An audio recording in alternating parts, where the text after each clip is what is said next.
ಪ್ರಕೃತಿ ಲಂಸಾಳ್ 20 ವರ್ಷದ ನೇಪಾಲ್ನ ವಿದ್ಯಾರ್ಥಿ ಭಾರತದ KIIT ಯೂನಿವರ್ಸಿಟಿಯಲ್ಲಿ ತನ್ನ ಫಸ್ಟ್ ಇಯರ್ BTech ಅನ್ನು ಮಾಡ್ತಾ ಇರ್ತಾಳೆ.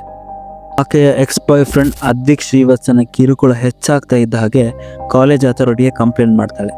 ಆದರೆ ಅದನ್ನು ಅಥಾರಿಟಿ ಅಷ್ಟು ಸೀರಿಯಸ್ ಆಗಿ ತಗೊಳ್ಳೋದ ಕಾರಣಕ್ಕೆ 16 ಫೆಬ್ರವರಿ ಸಂಜೆ 4 ತನ್ನ ರೂಮಲ್ಲಿ ಸೂಸೈಡ್ ಮಾಡ್ಕೊಳ್ತಾಳೆ.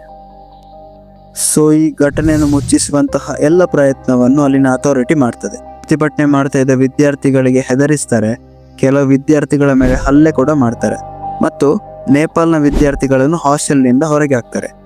ಆದರೆ ಇನ್ಸಿಡೆಂಟ್ ಮೇನ್ ಸ್ಟ್ರೀಮ್ ಮೀಡಿಯಾಕ್ಕೆ ಬಂದ ಮೇಲೆ ಅಥಾರಿಟಿಗೆ ಈ ವಿಷಯವನ್ನು ಮುಚ್ಚಿಸಲಿಕ್ಕೆ ಆಗುದಿಲ್ಲ. ಆ ಹುಡುಗಿ ಇಂಟರ್ನ್ಯಾಷನಲ್ ಸ್ಟೂಡೆಂಟ್ ಅನ್ನೋ ವಿಷಯಕ್ಕೆ ಈ ಘಟನೆ ಮೇನ್ ಸ್ಟ್ರೀಮಿಗೆ ಬಂದಿದೆ ಮತ್ತು ಬರಲೇಬೇಕಿತ್ತು. ಸೊ ಇದು ಕೇವಲ ಒಂದು ಕಾಲೇಜಿನ ಕಥೆ ಅಲ್ಲ, ನಮ್ಮದೇ ದೇಶದಲ್ಲಿ ನಮ್ಮದೇ ರಾಜ್ಯದಲ್ಲಿ ಇಂಥ ಸಾವಿರಾರು ಘಟನೆಗಳನ್ನು ಈಗಲೂ ಮುಚ್ಚಿ ಹಾಕ್ತಾ ಇದ್ದಾರೆ.